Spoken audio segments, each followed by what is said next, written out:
अस्सलाम वालेकुम नाजरीन। नवाज शरीफ साहब के सबसे बड़े खिलाड़ी ने नवाज शरीफ साहब को कहीं का नहीं छोड़ा। मैं बात कर रहा हूं ख्वाजा आसिफ साहब की। ख्वाजा आसिफ साहब हामिद मीर साहब के प्रोग्राम में शरीक हुए और कहा कि जनरल बाजवा साहब ने कई रहनुमाओं की मौजूदगी में हमें धमकी दी थी कि हम मार्शल लॉ लगा देंगे।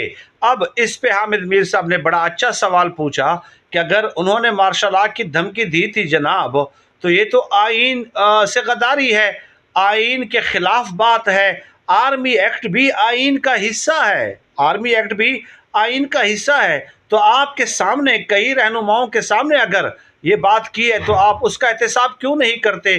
तो ख्वाजा आसिफ ने कहा कि हमारी ये हैसियत, हम कौन होते हैं एहतसाब करने वाले, ये जाहिर करते हैं कि ये किस कदर जमहूरियत पसंद हैं और किस तरह ये लोगों के पाँव पकड़ते हैं।